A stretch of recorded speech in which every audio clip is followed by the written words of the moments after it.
తెలుగు చలనచిత్ర పరిశ్రమలో తెలుగువారికి అభినయ కళాపరంగా ఒక గొప్ప వారసత్వాన్ని ప్రసాదించి మన సంస్కృతిని పరిపుష్టం చేసిన మహామహురాలు ఆమె అందరిలో ఒకరు కారు, అందర్నీ కలిపి ఆమె ఒక్కరే.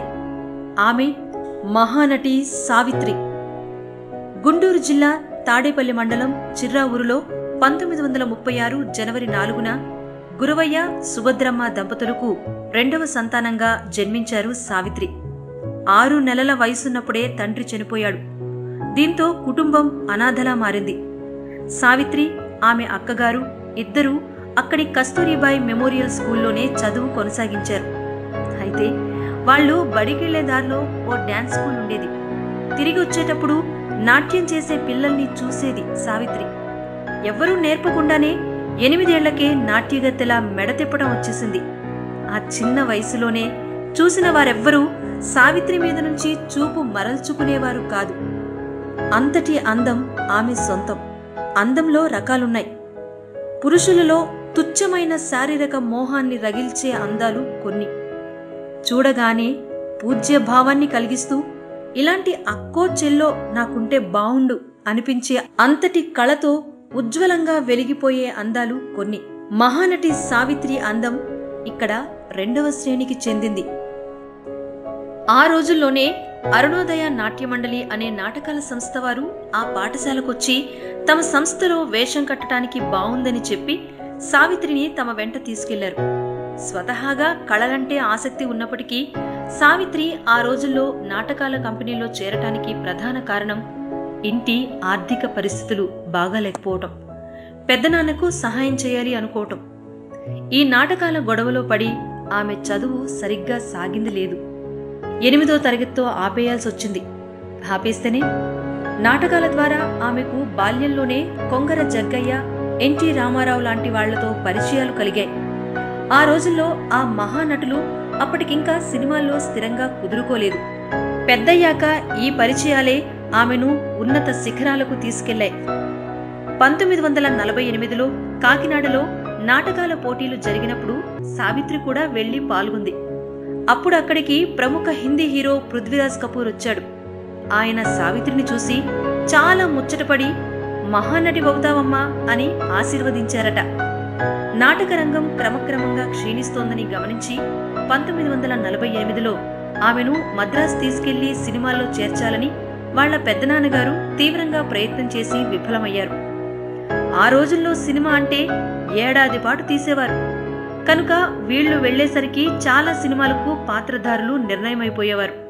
కాబట్టి మరుసటి సంవత్సరం రమ్మని చెప్పేవారు స్టూడియోల వాళ్లు. కనుక వెంటనే విజయవాడ తిరిగొచ్చేశారు. ఆ సంవత్సరం విజయవాడ జైహింద్ టాకీస్లో ఏఎన్ఆర్ నటించిన బాలరాజు సినిమా శతదినోత్సవాల సందర్భంగా ఆయన అక్కడికొచ్చారు. ఏఎన్ఆర్ను చూడాలని అందరితో పాటు బాల సావిత్రి కూడా ఎగబడిందట.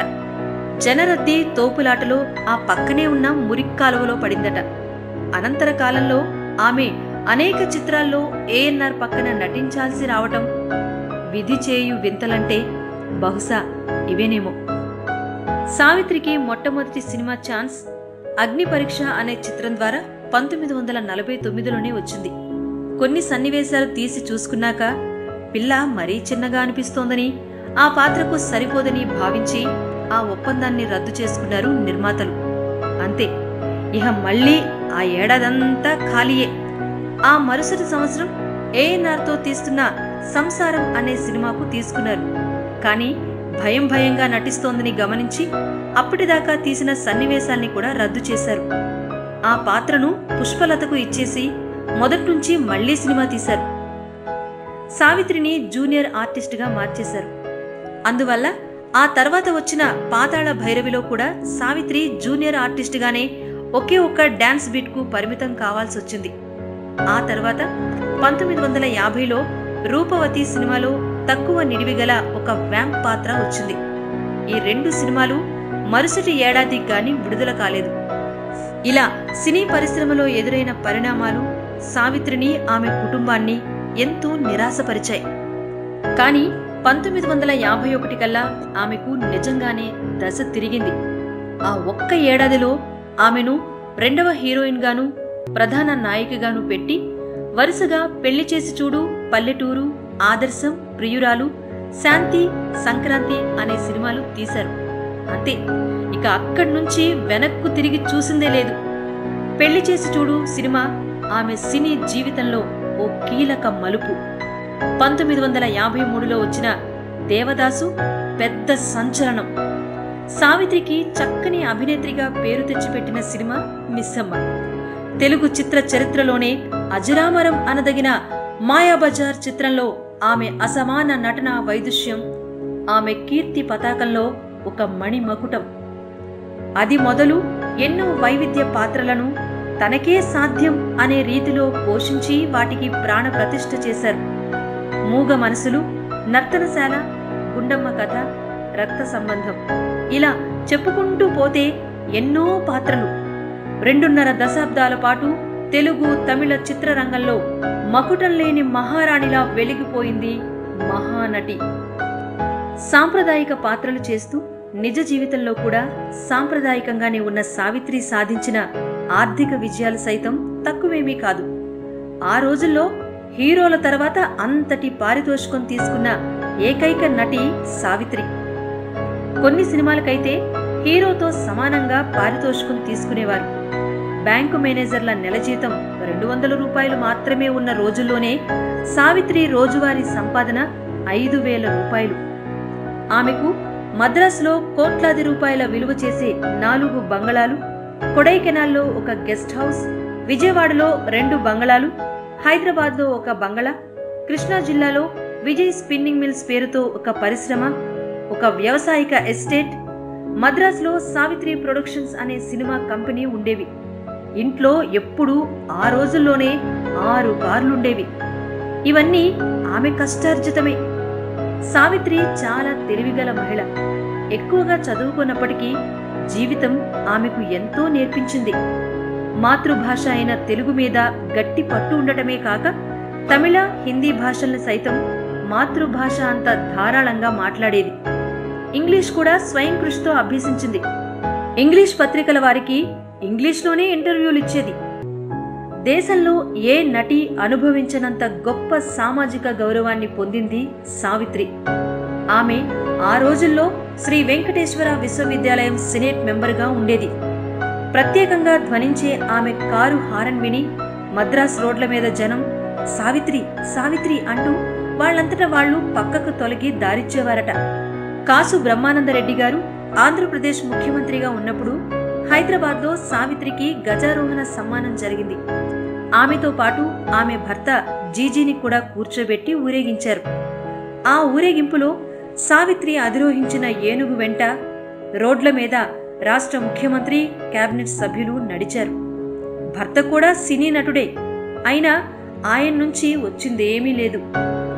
ఏడాదికి 8 లక్షల రూపాయల ఆదాయ పన్ను కట్టాల్సి వచ్చేదంటే ఆమె ఆస్తుల విలువ ఎంతో అర్థం చేసుకోవచ్చు. తెలుగు, తమిళ భాషల్లో అన్నీ కలిపి సావిత్రి మొత్తం 236 చిత్రాల్లో నటించింది.